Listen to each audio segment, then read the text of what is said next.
All right, we are live and we are recording. Yay! Hey y'all, hello everybody. I am with Monica Sawyer, and she and I are going to be talking all about Blissful buy and holds. And so let's talk about this for a second. Let's just get into some real nerdy real estate stuff right off the bat. Is that okay with you, Monica? I love that. Yes. That's kind of my style. Like, It totally is. What you buy? What are we doing? I love being able to have these conversations. You make my day, Whitney. Yay! It's so nice to be able to nerd out and not have to worry about talking about regular women topics. There's a wedding this weekend, I hear. Somewhere on the planet. The prince is getting married. My husband told me about it last night. I was like, oh, whatever. I looked at an apartment complex a couple days ago. You want to talk about that? It's so true. So tell me what you got going on. Where are you in the world? Introduce yourself a little bit. And I got a couple questions that I want to ask, but we'll get there. Okay, sounds good. So I'm Monica Sawyer. I am the Blissful Millionaire. And I have built my entire portfolio with just buy and hold. Super simple strategy, but just, whoops, there goes my mic. It's a good thing that wasn't the camera based on where it fell. Oh dear. You can't even cut that in live. It's okay. Anyways. And it was fine. We're good. So, just because it's simple doesn't mean it's necessarily easy. It still takes focus and knowledge and persistence and all of those things that we need in real estate. However, it can be really well streamlined, and that's what I'm really good at. I've been doing this for 25 years. I've streamlined it so it's blissful, which simply means that it's low stress and takes very little time. I literally only work 5 to 10 hours a month. And the rest of the time I get to talk to two people like you, which is awesome. So yeah, that's my deal. I have a couple of different questions. The first one, describe what a buy and hold is, and then tell me, go ahead and elaborate on how you get to talk to other people. Tell us about that too. Okay. So buy and hold is, there's a lot of different ways to define buy and hold. You buy and then you hold. But the way that I do it is I buy a property. Usually it's a little distressed. If I can get an REO or something like that. REO is, it's a bank owned. So if I can get something that's distressed, I'll fix it up. But wait, hold on. You have REO properties in your market? We do. We have foreclosures, auctions, REOs, the whole deal. We don't have any REOs. We've had 1 or 2 in the last 4 months in my market. Really? Mm-hmm. Oh, interesting. We're low on inventory, and we're scraping the bottom of the barrel on foreclosures. Yeah. So actually, REOs, I think I'm pretty close to you on that. But when they pop up, I look at them. We do have more foreclosures. We have a lot of people that kind of got in trouble. And that's the thing is, you buy property, you just need to make sure that you know enough about what you're doing so you don't get in trouble. And that's why you hire people like Whitney or me, right? Because we can give you the 25 years of experience. Or Whitney doesn't have to, she didn't start when she was 2. Actually, she did. Didn't you start when you were 2 or 3 with your mom? Yeah, my mom is a buy and hold investor. And so right. That's why I wanted your, definition on that, because I think a buy and hold investor is somebody that kind of buys it, and not like the stocks where you buy it and forget it, but you buy it and eventually you're going to be able to retire and have money. That's my mom's buy and hold strategy. She saves up a bunch of money, pays cash for properties, and then rents them back out, and eventually she'll get her money back. That's my definition of a buy and hold. Okay, that's why you're asking. No, that's not mine. It's good. So, yeah, I'm like, what? Okay, so I spend as little of my own money as possible. I let the bank take the risk, and I get the profit. That's how we do it. So this is one of the conversations that we're going to have in our workshop is let's talk about leverage. People think that banks are bad. Banks are not bad. They give you leverage. So we're going to talk all about that. And so I'm not going to go into a huge discussion here, but that's the deal. I put as little cash as I can in. So I started about 23 years ago with $10,000. And over the last 23 years, I've put in probably a grand total of about $200,000. And I have built a portfolio of over $5 million. Yeah. Right. So and obviously I'm not buying stuff with my cash. Right. Right. So certainly it has taken time. But I had the time. And it's also true, in real estate, if you want to do buy and hold, if you want to do a strategy that's like low stress, low work, low time commitment, you're going to need to give yourself the time as far as years. Yes. So everything that we do is a trade-off. You can either give more time, give more money, give more energy, or you can give it more longevity, and then you have to spend less of those. So it's all a balancing act as far as which strategy you choose. I didn't want to spend a huge amount of time at it. I do now because I love it. But when I started, that wasn't the way that it was. It was just a plan for my future, right?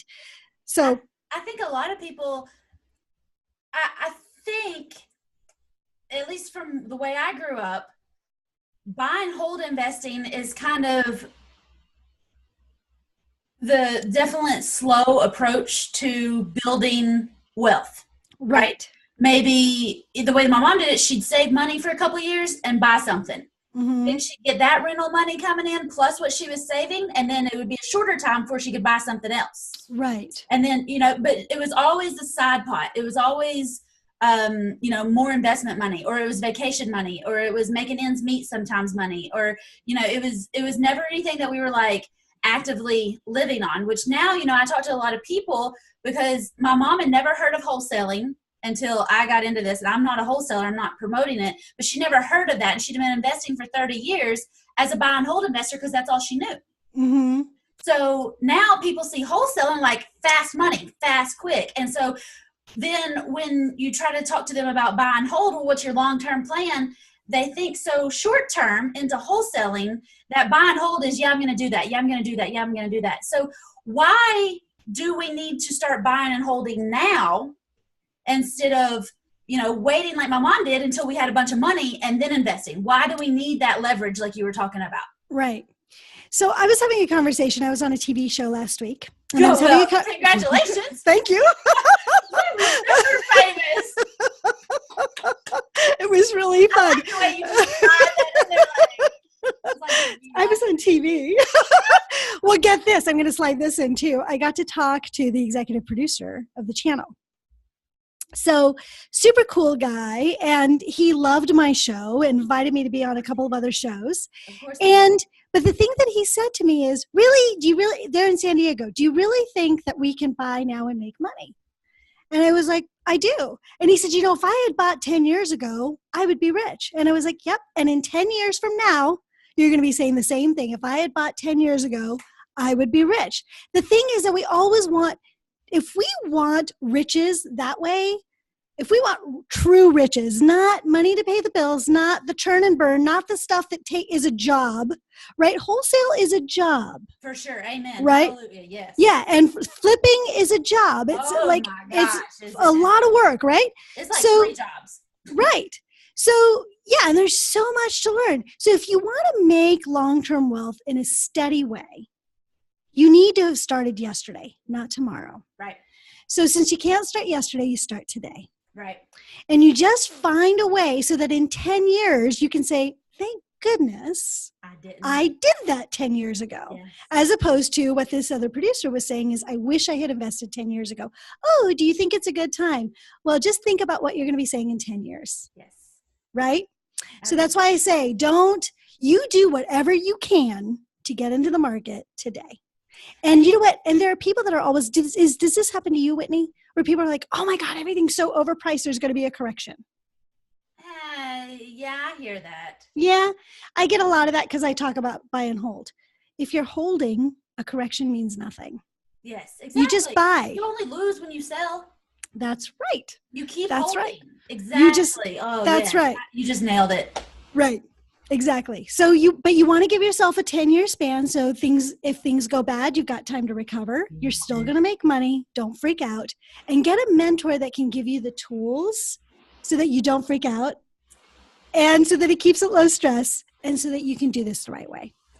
And when we talk about 10 years, like that could pay if let's put this into a real life example. And I speak to a lot of women who Mhm. have kids who in 10 years are going to be starting college.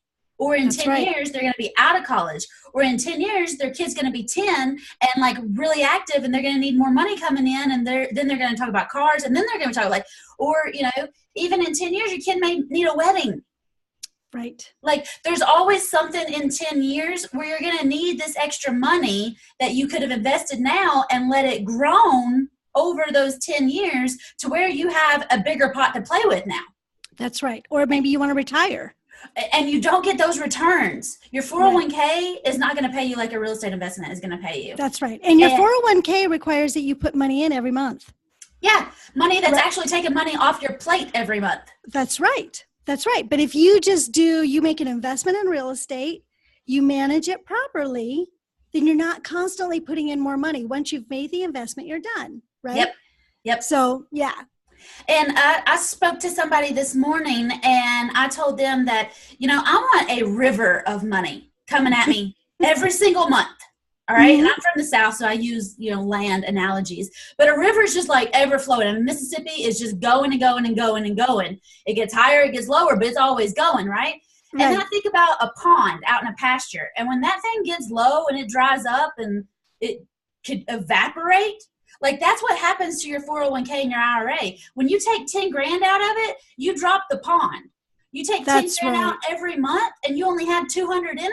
That means you have a limited number of months to survive on this money. Whereas if you had a river that just spit 10 grand at you every month, if you spent 7, you'd get another 10 next month. That's right. And you're still increasing. 4, and you would still have it. It would still be coming at you. And if you wanted to sell anything and get an extra 100 grand to do something, then you just sell something. Mm-hmm. That's right. And that's really the definition of having an appreciating asset. Yes. Real estate is a hard asset. Land doesn't disappear as a rule. Hopefully. I saw a video on the Maldives or something. And they're disappearing. Right. Hawaii is blossoming with this volcano, but Yeah, things. But in general, when you're investing, you can count on land to stick around. Yes. And they're not making more in general, right? So it's a hard asset that you can hold on to. People will say, well, the stock market is a lot more liquid. Yes, it is. But a stock can go to zero and disappear. And like just poof, overnight. Yeah, you have just like that. That's right. And you don't get that in real estate. No. So anyway, I just think it's the safest investment and it's the easiest long-term investment to get a huge increase on what you put in. So your ROI is huge and consistent. That can go, thousands of years people have been buying real estate and making money and stockpiling and getting mailbox money and then appreciating and then passing it off to the kids or passing it to the church or like whatever you want to do with it. Right.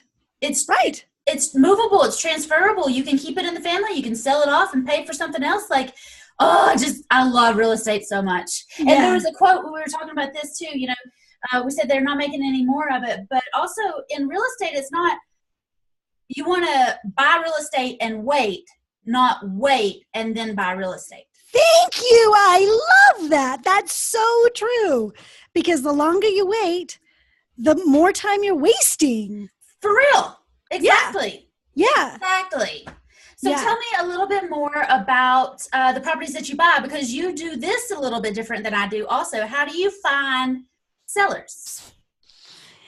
The MLS. What? With agents? I do. I love how that cracks you up. I'm melting. It's the Wicked Witch of the West. It's kind of perfect because you're out west. I know.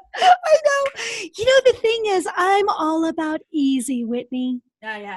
I don't want it to take my time and my energy. Yeah. And when it does, it's got to be because it has to. Yeah. So I am all about take the easy route, give yourself the time to get the appreciation.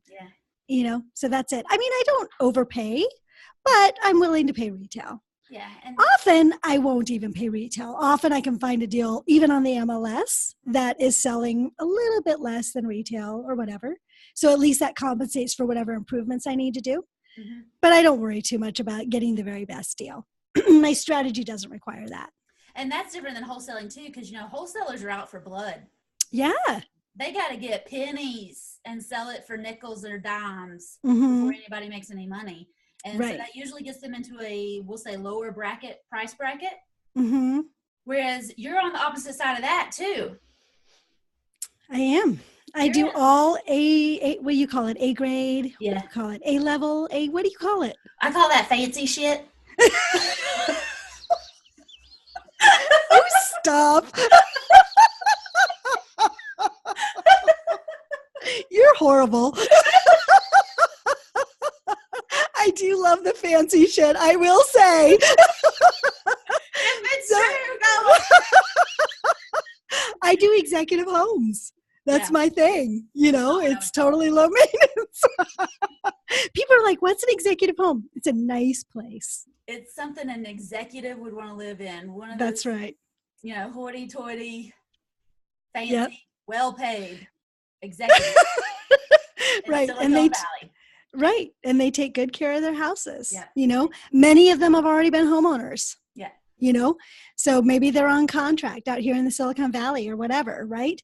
But they've been homeowners, so they take really good care of the houses. Do you think they also like it because they can take care of it and know that you're not going to be like hovering and double checking and stuff, because they pay a premium for, kind of a hands-off approach, and they can have some pride in it because it's not like just a regular dumpy rental. It's actually a nice place where they want to entertain other executives. That's right. They do. They entertain their executives in that house. They often have the nicest house out of all their friends. And yeah, you treat an executive like an executive. You don't tell them what to do. Right. You give them autonomy, but you tell them what your expectations are. Yes. So I'm really good at setting boundaries. I'm really good at letting them know that is not what I expected, right? If it ever happens. But yeah, you treat an executive like an executive, and they will treat your house as an executive would. For sure. Right? Yeah. So I like thinking on that side of the spectrum, because that gets us more into, $1 million neighborhoods. Most of my properties are just in the thick of the middle class, like just right there in that, good spot where everybody's buying, everybody's selling, everybody can afford it, whatever. But in my mind, I'm really excited to want to jump to that next level and see what's out there. Here's something to think about. I go through this every time I'm in a buying cycle. I'm in a buying cycle again right now, which is really fun for me. And I'm always thinking, should I just buy 5 little properties or should I buy 1 big property? That's a good question. Right? Now, if I buy 5 little properties, I get the appreciation of 5 little properties, and I'm going to be diversified, right? I'm going to have 1 in San Jose, 1 in San Mateo, 1, blah, blah, blah, in these different areas, right?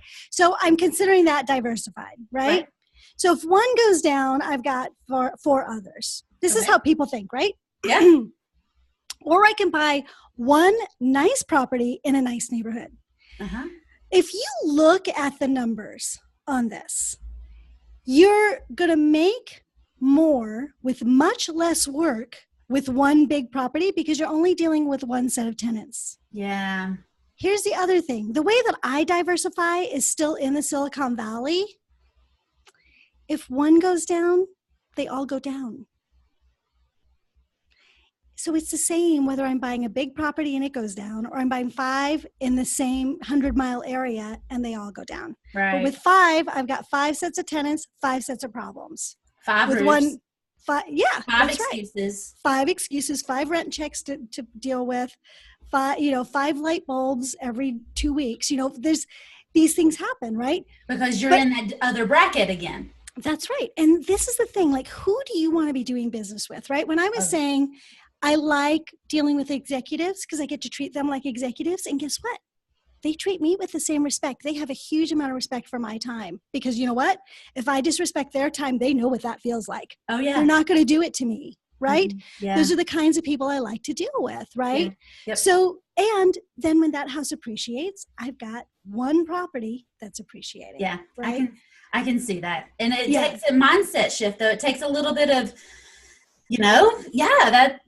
that's totally different of looking at it. But that's what I want. That's what I need, is to say, I can do it this way, and you've got some formulas and you've got some strategies that are going to help open our eyes to this other world. A world. Yeah. Yeah, it is. It's a whole other world. Yeah. Yeah, and it's fun. And you know what? There's no right way to do this. Real estate, there's so many ways to make money. But the more tools you have in your toolbox, the more successful you're going to be. I think the buy and hold also speaks to a lot of successful people already because it's not as risky. You're planning on a 10-year commitment. You're planning on a 15 or a 20-year commitment or until the thing falls apart commitment. And so a lot of times people don't want to get into real estate because it's so risky. But if you're helping us strategize how to stay in it for the long term, it does take the risk factor down. It may not make it as glamorous. It's not as glamorous or sexy, but it takes the risk way down. Here's the other thing.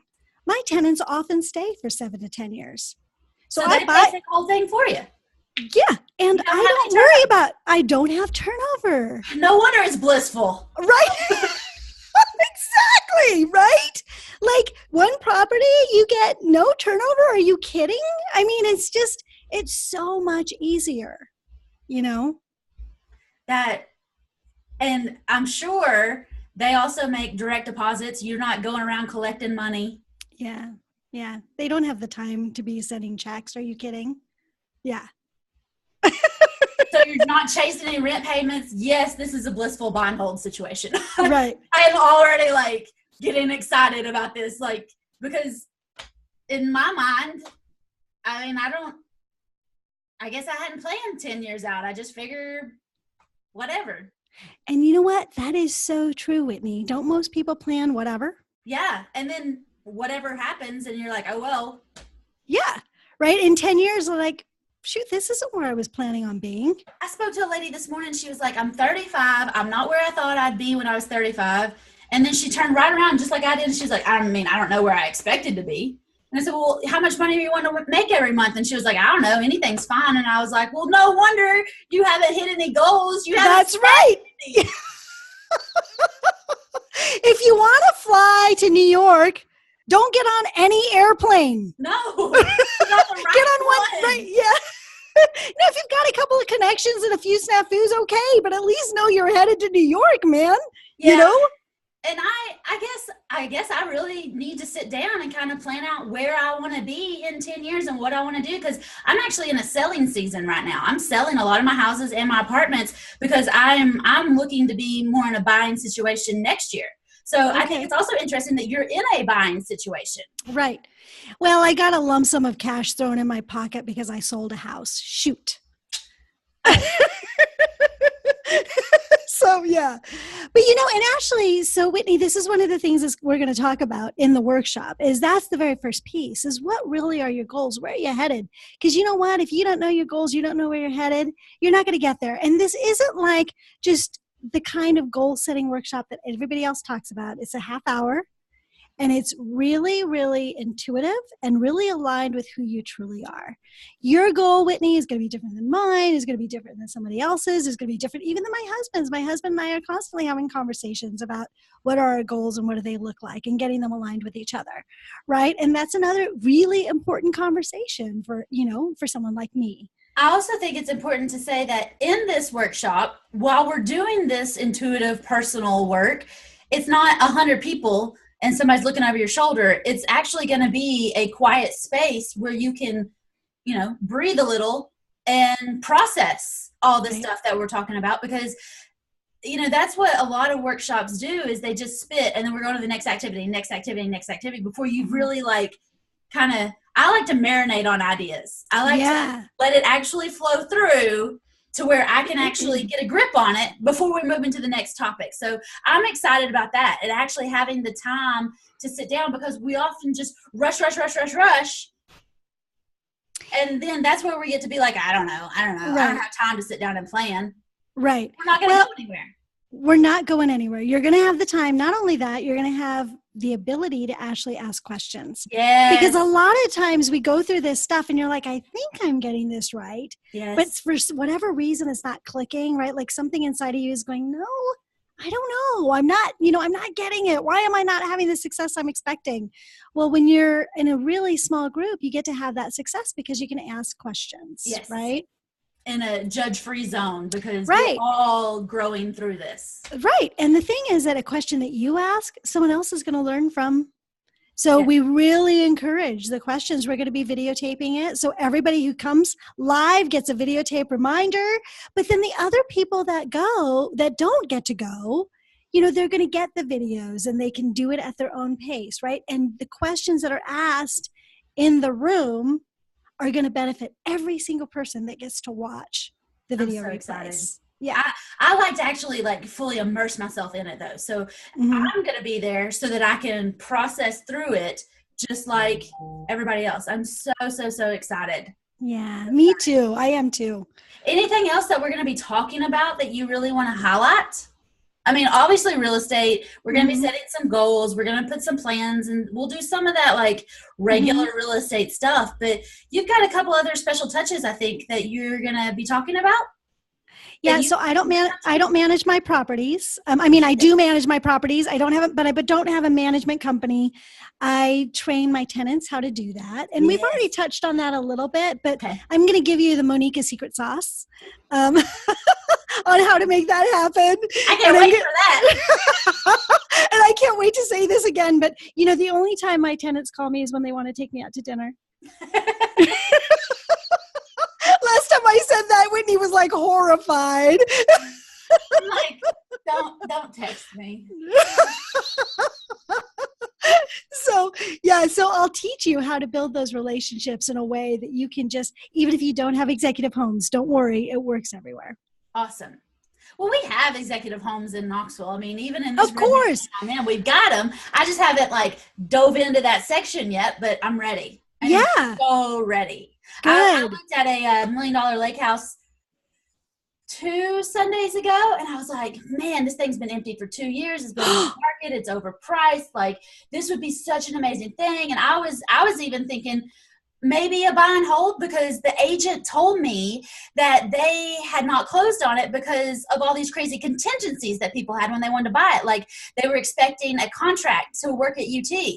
And they didn't want to close on the house until their contract was fulfilled. Well, I could buy the house and put it out there as an executive rental. And then if or when they got the contract, somebody else is going to get it. They can rent the house from me.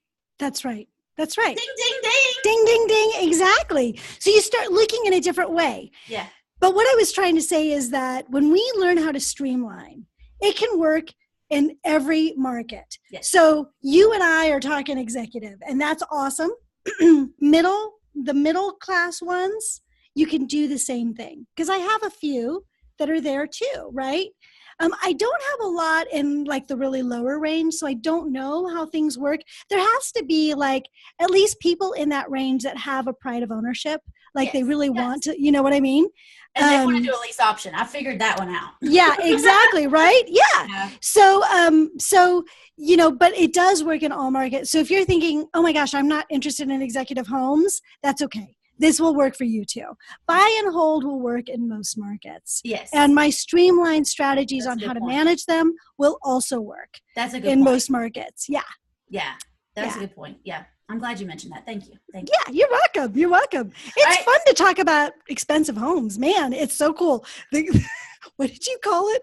The fancy shit? Yeah. But it does work everywhere. So, yeah. I'm so excited. And so I've rented a mansion. I've rented a fancy house for us. Yeah. And we're going to be there and filming it and just hanging out and just having this whole think tank masterclass, workshop. It's going to be amazing. I cannot wait to see you. I can't wait to hug your neck and really dig into Blissful buy and holds because this is new for me. Yeah, I'm so excited. I'm so excited to be sharing with your people and to be spending a whole 2 days with you. That's rocking. I know. And then there's a surprise on the third day. You may not be with us, but I do have a surprise for everybody that comes. Well, you're the more interesting one of us two anyways. Oh, please. No way. No way. I would say I was the louder one, but I think we have a good competition on that. I think.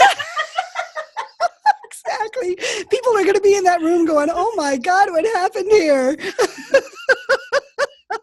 It's going to be super fun. So everybody who's listening, come join us. It's going to be a great time. You can just tell we both come with a huge amount of experience, right? We have a lot to offer in different areas, which is really synchronous in a lot of ways. So we can answer a huge range of questions, and it's going to be super, super fun. There's going to be a lot of laughter, and I'm going to teach you all about how to be blissful in real estate. Yay! Yay!